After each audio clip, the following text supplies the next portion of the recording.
Si vous appréciez la chaîne et aimeriez contribuer à son développement, utilisez le lien dans la description pour vos prochains achats sur Philibert.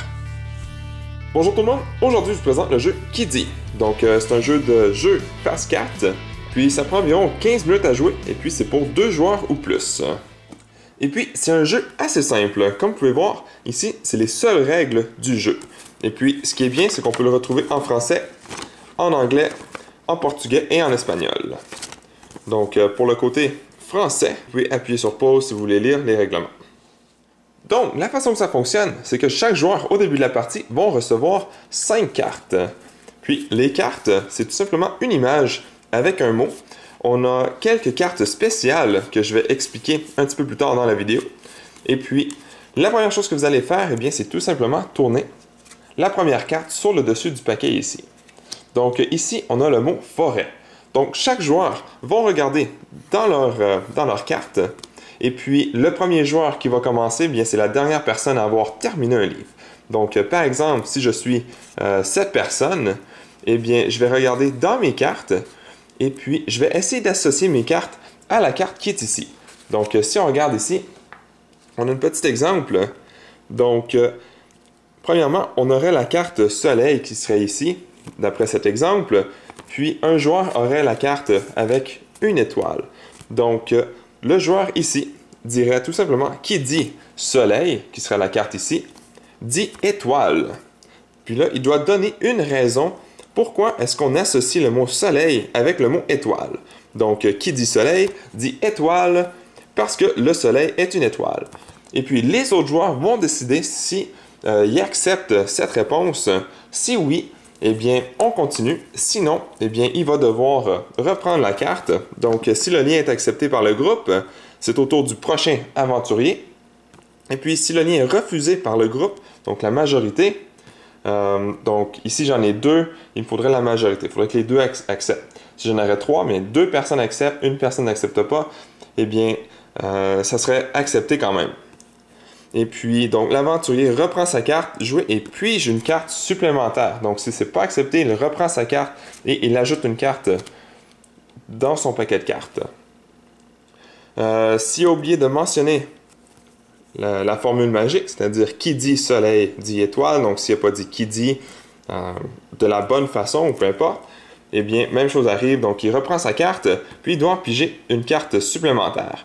Et puis, si l'aventurier n'a aucune idée, donc, s'il ne saurait pas comment associer, par exemple, la carte voiture avec forêt, et puis ça serait sa dernière carte, eh bien, malheureusement, ça ne fonctionnerait pas. Donc, il serait obligé de prendre une carte. Et puis, c'est la première personne à complètement utiliser toutes ses cartes pour remettre de l'ordre. Donc, le but du jeu, c'est, afin de remplir sa mission, l'aventurier doit réussir à redonner toutes ses cartes. Le premier aventurier qui n'a plus de cartes en main aura remis de l'ordre au pays des mots.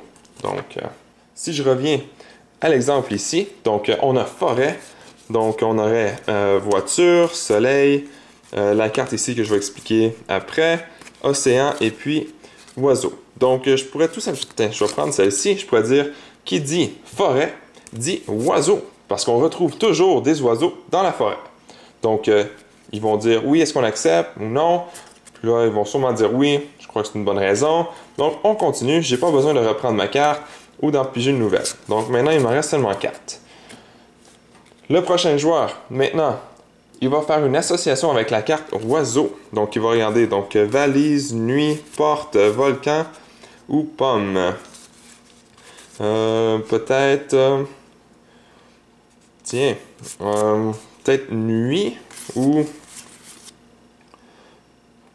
Je sais pas si... Non. Tiens, peut-être la nuit, parce qu'on retrouve souvent des oiseaux de nuit, comme des hiboux, des choses comme ça. Donc, on décide si on accepte. Si ça passe, excellent. Si, par exemple, ça passe pas, eh bien, on reprend la carte et puis on en pige une nouvelle. Puis ça, c'est des cartes qu'on ne montre pas aux autres joueurs. Et puis, ça serait au tour du prochain joueur. Donc, ici, arbre. Donc, qui dit... oiseau dit arbre, parce qu'on retrouve souvent des oiseaux dans les arbres.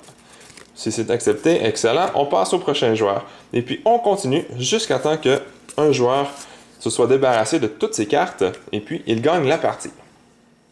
Donc maintenant, je vais vous parler des 4 cartes avec les habiletés spéciales. Donc je vais commencer avec celle-ci, la carte de tornade. Eh bien, si le joueur ici place cette carte ici, eh bien, il va décider s'il veut échanger les cartes vers la droite ou vers la gauche. Donc tous les joueurs vont devoir le faire. Ici, il y a 2 cartes, ici, il y a 3 cartes. Donc ce serait plus avantageux de prendre les cartes qui sont ici. Donc tous les joueurs vont échanger vers la droite.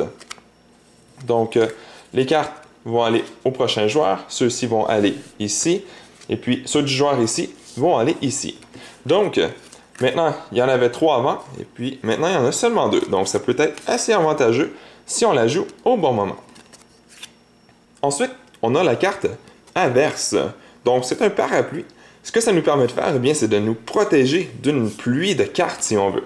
Donc, si le joueur ici joue la carte inverse, eh bien, tous les autres joueurs vont devoir prendre 2 cartes pour rajouter dans leur paquet de cartes, qui serait ici, normalement, ce serait caché. Donc, 1, 2. Ensuite, on a la carte volcan.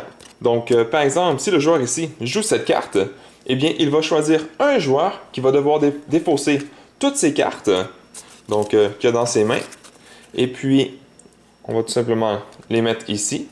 Et puis, il va devoir en piger 5. Peu importe le nombre qu'il a dû défausser. Donc, si on a défaussé seulement une, il doit quand même en piger 5. S'il y en avait, par exemple, 6 ou 7 dans son paquet, eh bien, c'est à son avantage, il en prend seulement 5. Et puis, on retourne. Donc, peu importe quelle carte qui a été jouée, donc, que ce soit celle-ci, celle-ci ou celle-ci, eh bien, après avoir fait l'action de la carte, on prend une nouvelle carte, on la tourne. Dans ce cas-ci, on devrait continuer. Donc, on aurait le téléphone et puis ça serait au tour du prochain joueur qui continuerait la série avec cette carte ici. Et puis finalement, on a la carte du dictionnaire. Donc, le joueur qui joue cette carte, par exemple si c'est celui-ci, en jouant cette carte, il va décider quel mot. Donc, ça pourrait être par exemple pizza. Donc, il va tout simplement dire le mot pizza et puis le prochain joueur va devoir jouer une de ces cartes. Par exemple, table avec le mot pizza. Donc, qui dit pizza dit table parce qu'on mange toujours la pizza sur la table. Bon, c'est pas nécessairement vrai, mais peu importe. Vous comprenez le principe. Donc, voilà, c'est un jeu assez simple. Donc, première personne qui réussit à défausser toutes ses cartes gagne la partie. Donc, voilà, c'était une présentation du jeu Qui dit. Merci à toutes les personnes qui ont regardé jusqu'au bout cette vidéo. Si cela vous a plu, n'hésitez pas à mettre un j'aime ou un commentaire sous la vidéo et de vous abonner pour ne rien manquer à l'avenir, car cela fait toujours plaisir pour le travail réalisé.